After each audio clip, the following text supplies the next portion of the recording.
In today's video, I'm going to give you 5 strategies to start investing in gold. But before we get into it, just know this is not financial advice. This is just some strategies that I'm looking into, that I'm doing myself, and that I want to share with you. The first strategy is, of course, buying gold from a retailer, like a necklace, a bracelet, a ring, or something like that. This is fantastic, and a lot of people buy it, especially in terms of family heirlooms, because they buy gold, they buy a bracelet, and they pass it down to their different generations. My grandfather bought me a gold ring, a gold necklace when I was a child, and I'm never ever gonna get rid of it. It's got such strong sentimental value. The other cool thing about buying jewelry is that you can wear it when you're going out, when you are, going to the shops or going to a party or things like that. You can wear the gold, and it's just a really nice, fashionable accessory. The cons, though, about buying jewelry, is if you're looking to use it as an investment, is it is not the best return on your investment for a few reasons. The first is that you're paying retail prices. So you're going in and you're paying for the cost of buying through a retailer, which generally have a bit of markup to it. You're also paying for the craftsmanship of someone taking the time to build and create that piece of jewelry. So you're not just paying for the gold, but you're paying for the work that goes into it as well.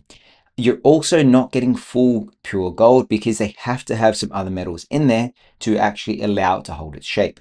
So you might have 18 or a lower carat grade because the gold needs to mix with other materials to hold the necklace or the ring or the bracelet shape. So you're not getting 100% pure gold. I think buying jewelry is a fantastic way of having something you can wear, you can pass down, but it's not the best investment strategy if your goal is just to make money. The other way you can get invested in gold is physically buying it. So you can go and buy a gold coin, a bullion, a bar. This is not a gold bar, this is a prop. And the cool thing about having a physical piece of gold is that you can have an asset that you can hold on to. You can put in your pocket, you can carry it with you when you move houses or move countries and things like that. It's a really tangible asset. But there are some cons that go along with having a piece of gold. The first one is storage and security. Gold is really expensive. If you had a kilo worth of gold, it's not really big, it's quite small, which is nice, makes it easy to move around. But that also means you have to make sure you have the right security and storage for it, because if you lose it, if it gets stolen, if something happens to it, then that is a lot of money or a lot of gold that is just gone. There's no backup for it. So you need to make sure you have the right security, the right storage, and of course the right insurance. There's also liquidity challenges about trying to sell a piece of gold. If you have a really big, like 1 or 2 kilos worth of gold, that is 250, $500,000 worth of gold. And the question is, you need to find someone that's going to allow you to actually sell it in one go, if that's what you're planning on doing. And then it's the challenge of how am I going to carry all of this gold into a shop and not worry about getting robbed or losing it or something happening. So there are a few challenges of having a lot of physical gold on you. And then, of course, if you've got gold and it's sitting on the shelf or it's sitting in a safe, there's no income generation like stocks or dividends. It basically sits there and it may grow in value over the years, but until you sell it, you actually get nothing additional from it. But of course, I think having a little bit of physical gold is quite cool just because I just think it's cool. And I haven't bought any yet, but maybe I'll buy a coin or something later. What I'm currently investing in is the Perth Mint. So there's a few reasons I'm doing this, mainly because this is Australia's oldest operating mine and it is backed by the government. So I'm investing in our oldest mine in Perth. It is backed by the government, so it has a lot of security behind it, and it's actually super easy to purchase as well. Using my ComSec account, which is part of one of the big four banks in Australia, I can basically type in PM Gold, which is their code on the stock exchange, and I can buy shares into the Perth Mint. So I don't have to worry about physically holding onto the gold. I don't have to worry about storing it. And it's just super easy to transact over the phone or, through the app. But on the flip side of that, you do, just like everything with gold, you are subject to a high volatility. So you will see the price fluctuating up and down as things happen in the market. It's also not a physical asset, so I can't just go in and pick up my gold and I can order it, but then there's costs associated to having it translated from shares into a physical piece of gold. There's costs associated with that. And then we go back to the other goal issues that I just said of how would I store it. I'm also investing in unallocated shares of gold right now. So it's essentially an IOU.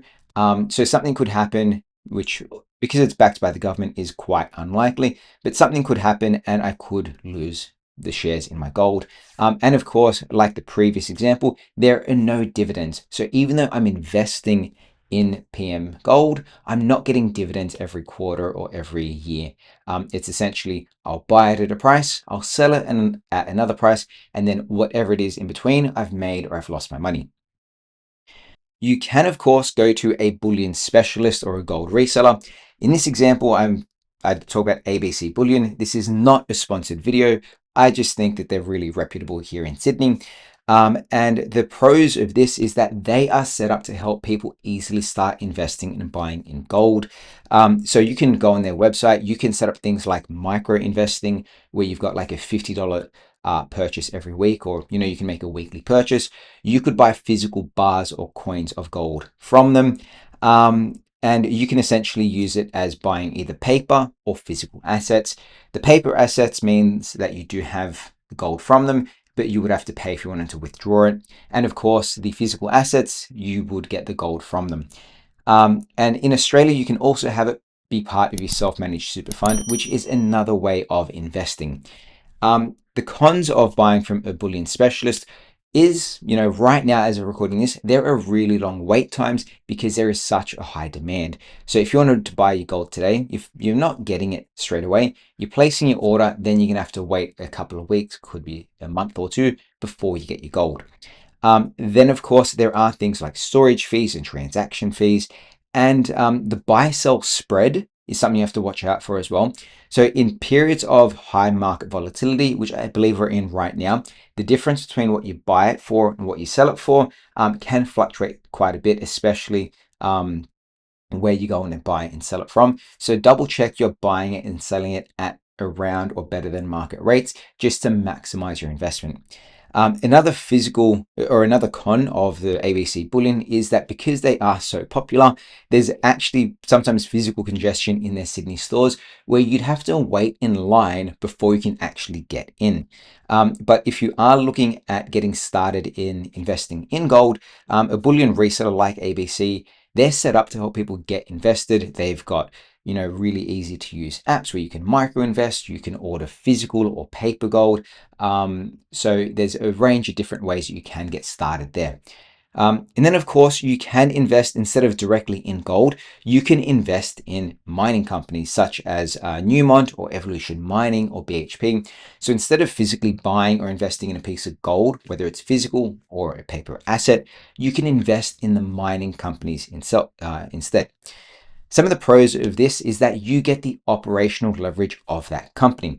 And this is one of the primary reasons that people will buy into miners instead of buying into the physical bullion itself. The benefit here is that mining companies have pretty fixed labor costs, the costs of the trucks, of the fuel, of the equipment, things like that. And if the costs of gold goes up, the cost of mining it actually hasn't changed, so the company is making a lot more money, which means your investment goes up quite a bit, or it can go up quite a bit, I should say. But the double-edged sword of that, if the cost drops quite a bit, the mining company still has the same costs, so the value of your shares could potentially go down quite steeply as well.